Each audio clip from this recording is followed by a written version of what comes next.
Hello everyone. आज जो हम लोग पढ़ने वाले हैं वो है to India my native land, जिसे लिखा है Henry Louis Vivian Derozio ने। सबसे पहले हम ऑथर के बारे में जानते हैं। ऑथर का जन्म 1809 कोलकाता में हुआ था और इनकी मृत्यु 1831 में हुई थी। इनकी मृत्यु बहुत यंग एज में हुई थी। वो उस अपने मृत्यु के टाइम पे महज 22 ईयर्स के थे। बाय नेशनलिटी वो इंडियन थे एंड बाय प्रोफेशन वो एक poet, teacher and social reformer थे।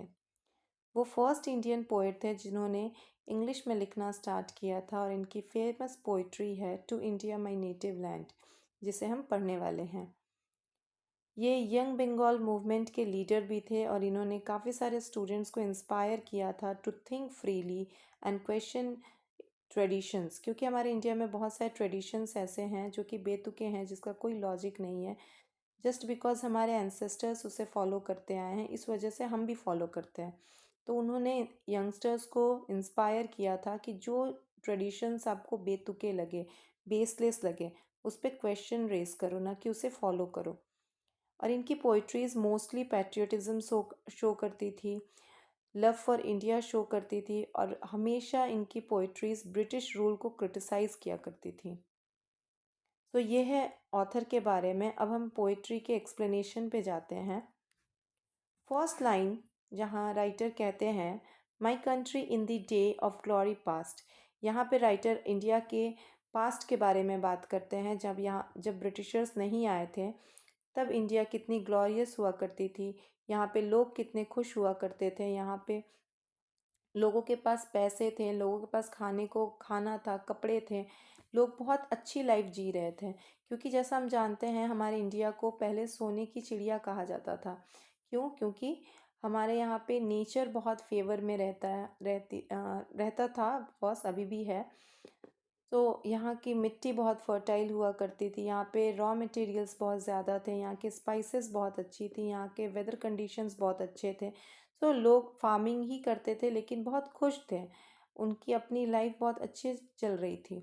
तो यहाँ पे राइटर इस वजह से बताते हैं कि इंडिया का जो पास्ट था वो बहुत ग्लोरियस था, लोग बहुत खुश थे, चारों तरफ खुशहाली थी। A beauteous halo circled around thee brow, यहाँ पे राइटर कहते हैं इंडिया में चारों तरफ सिर्फ ब्यूटी, ऑनर, ग्रेटनेस, प्राइड, लोग बहुत खुश थे। कहीं पे भी ऐसा नहीं था कि लोगों को किसी तरह की कोई कमी थी। लोग बहुत शांति से जी रहे थे, नेचर बहुत ब्यूटीफुल हुआ करती थी। तो इसके बारे में यहाँ पे राइटर कहते हैं। Next line and worship as deity thou wast, यहाँ पे राइटर कहते हैं कि लोग इंडिया को, Indians of course as well as बाहर के भी लोग इंडिया को एज अ गॉडेस पूजा करते थे, गॉडेस माना करते थे, ट्रीट किया करते थे। क्यों? क्योंकि जैसे हमें कुछ चाहिए होता है तो हम अपने जिन भी गॉड को मानते हैं, हम अपने अलग अलग धर्म के अकॉर्डिंग, तो हम उनसे जाके प्रे करते हैं कि हमें ये चीज़ें चाहिए। वैसे ही हमारी हमारा अर्थ, लोगों को जो चीज़ें चाहिए, जो फार्मर्स फार्मिंग कर रहे हैं उन्हें क्या चाहिए? उन्हें फर्टाइल मिट्टी चाहिए, पानी चाहिए, अच्छा वेदर चाहिए, तो वो सब उन्हें मिलता था। मे बी ये रीज़न था लोग इंडिया को गॉडेस कहते थे, क्योंकि गॉडेस जैसे हमारे गॉड हमें, हम जो मांगते हैं वो फुलफ़िल करके देते हैं, वैसे ही फार्मर्स को, यहाँ के लोगों को जो चीज़ चाहिए होता था वो अर्थ फुलफ़िल करके देती थी, इस वजह से उन्हें गॉडेस माना जाता था, ऐसा राइटर कहते हैं। नेक्स्ट लाइन में वो कहते हैं where is that glory, where that reverence now, यहाँ पे राइटर कहते हैं जो ग्लोरी ब्रिटिशर्स के आने के पहले हुआ करती थी, इंडियंस जितने खुश तब हुआ करते थे, नेचर जितनी खुशहाल तब हुआ करती थी, वो सब ग्लोरी कहाँ गई? आज वो ग्लोरी कहाँ है? कुछ भी नहीं है। इतना इतना सैडनेस क्यों छाया हुआ है? नेक्स्ट लाइन है the eagle pinion is chained down at last, यहाँ राइटर कहते हैं कि इंडिया में जितने लोग फ्री होकर रहा करते थे, जितने पावरफुल हुआ करते थे, क्योंकि हमारे यहाँ पे किसी चीज़ की कोई कमी नहीं थी, तो लोग जितने पावरफुल थे, जितने फ्री थे, वो सब कुछ रेस्ट्रिक्ट हो चुका है आज के डेट में, ऐसा राइटर कहते हैं कि इंडिया की सारी फ्रीडम, सारे पावर्स जो हैं वो रिस्ट्रिक्टेड हो चुके हैं। किसके द्वारा? ब्रिटिशर्स के द्वारा। ब्रिटिशर्स ने क्या किया, सारे पावर्स अपने कंट्रोल में ले लिए हैं, तो इंडिया रिस्ट्रिक्टेड है इस पॉइंट पे। नेक्स्ट लाइन है, and grovelling in the lowly dust art thou. यहाँ राइटर कहते हैं इंडिया बहुत वीक कंडीशन में आ चुका है। इंडिया के लोग, इंडिया बहुत मिजरेबल कंडीशन से गुजर रहे हैं, बहुत प्रॉब्लम्स हमें फेस करना पड़ रहा है। नेक्स्ट लाइन है, the minstrel hath no writ to weave for thee. यहाँ राइटर कहते हैं कि अब मेरे पास ऐसी कोई अचीवमेंट नहीं है जिसे मैं प्रेज़ करूँ, जिसे मैं आपको बताऊँ, क्योंकि ब्रिटिशर्स के आने के पहले इंडिया में बहुत कुछ ऐसा हुआ करता था जिसे मैं बता सकता था, जिसे मैं दिखा सकता था, लोग बहुत खुश थे, उसे मैं रिप्रेजेंट कर सकता था। लेकिन आज मेरे पास कुछ ऐसी अचीवमेंट नहीं है जिसे मैं प्रेज़ करूँ, जिसे मैं बताऊँ। नेक्स्ट लाइन में राइटर कहते हैं, save the sad story of the misery. यहाँ राइटर कहते हैं मैं सिर्फ इतना बता सकता हूँ, मैं सिर्फ ये डिस्क्राइब कर सकता हूँ कि इंडिया की सफरिंग्स क्या हैं, सैडनेस क्या है, यहाँ के लोग किस सफरिंग से गुजर रहे हैं, यहाँ इंडिया की किस सैडनेस, जिसे हम गॉडेस कहा करते थे, वो किस सैडनेस से गुजर रही हैं, मैं ये बता सकता हूँ। क्योंकि जो पास्ट इंडिया का रहा है, जो बहुत ग्लोरियस पास्ट इंडिया का रहा है, आज के डेट में वो सैडनेस में बदल चुका है ब्रिटिशर्स के आने के बाद। सो यहाँ पे राइटर डायरेक्टली क्रिटिसाइज़ करते हैं कि ब्रिटिशर्स के आने के बाद इंडिया की कंडीशन कितनी बुरी हो चुकी है। जहाँ लोग बहुत खुशहाल हुआ करते थे, वहाँ वो रिस्ट्रिक्ट हो चुके हैं, कोई फ्रीडम नहीं है, सैडनेस छाया हुआ है। सो इसी के साथ ये पोएम की एक्सप्लेनेशन ख़त्म होती है। अब आते हैं हम इसके क्वेश्चन आंसर के पार्ट पे। तो ये सारे जो क्वेश्चंस आपको आपके स्क्रीन पे दिख रहे होंगे, ये क्वेश्चंस बहुत इंपॉर्टेंट है आपके मास्टर्स के लिए, आप एज वेल एज आपके ग्रेजुएशन के लिए। आप चाहो तो इन क्वेश्चंस को लिख सकते हो, इनके आंसर्स प्रिपेयर कर सकते हो। सो हम क्वेश्चंस को डिस्कस करते हैं। Discuss the theme of patriotism in the poem. इस पोएम में पैट्रियटिज्म की थीम आपको कहाँ कहाँ कैसे दिखाई पड़ती है, उसे डिस्कस करो।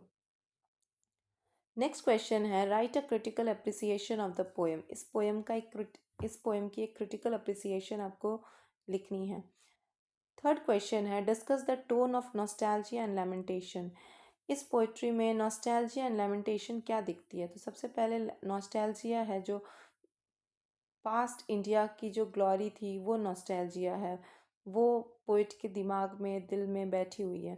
लैमेंटेशन है कि इंडिया का जो पास्ट था और जो प्रेजेंट है वो बिल्कुल डिफरेंट है। इस चीज़ का दुख पोइट के मन में बहुत ज़्यादा है।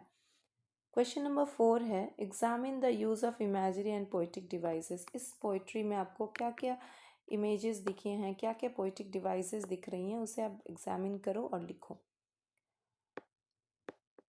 नेक्स्ट जो क्वेश्चन है वो है, analyse the poem as an expression of early Indian nationalism. So ये कहीं ना कहीं ब्रिटिशर्स के अगेंस्ट ये पोएम है, तो हम इसे कह सकते हैं कि ये एक अर्लियर नेशनलिज्म पोएट्री थी, जहाँ पे डायरेक्टली और इनडायरेक्टली पोएट जो हैं वो ब्रिटिशर्स को क्रिटिसाइज करते हैं। ना question number 5, discuss the influence of romanticism in Derozio's poetry. So romanticism क्या होता है? रोमांटिसिज्म होता है जहाँ पे हम नेचर को प्रेज करते हैं, नेचर को डिस्क्राइब करते हैं, नेचर की ब्यूटी को बताते हैं, नेचर के बारे में बात करते हैं। तो यहाँ अगर हम अर्थ को सोने की चिड़िया कह रहे, क्यों? Because of its nature. यहाँ पे कहीं ना कहीं राइटर नेचर के बारे में डिस्क्राइब कर रहे हैं, नेचर बता रहे हैं, तो इसे हम रोमांटिसिज्म से इन्फ्लुएंस एक पोइट्री कह सकते हैं। लास्ट क्वेश्चन है, evaluate the poetry as political critique under colonial rule. तो इस पोइट्री को हम, जैसे मैंने कहा कि डायरेक्टली यहाँ पे राइटर क्रिटिसाइज करते हैं पोइट ब्रिटिश रूल को। सो हम एक इसे कह सकते हैं कि एक पॉलिटिकल क्रिटिक है under British colonial rule. Britishers के अगेंस्ट ये क्रिटिक इसमें दिखाया गया है, लिखा गया है। तो इसी के साथ हमारी ये क्लास ख़त्म होती है। वीडियो अगर आपको अच्छी लगी हो तो लाइक करें, चैनल को सब्सक्राइब करें, एंड अगर आपकी कोई क्वेरीज़ हैं तो आप कमेंट सेक्शन में बता सकते हो, या आपको किसी टॉपिक पे वीडियो चाहिए हो तो आप उसको कमेंट सेक्शन में बता सकते हैं। Thank you for today. मिलते हैं नेक्स्ट क्लास में नेक्स्ट किसी लेसन के साथ। So thank you.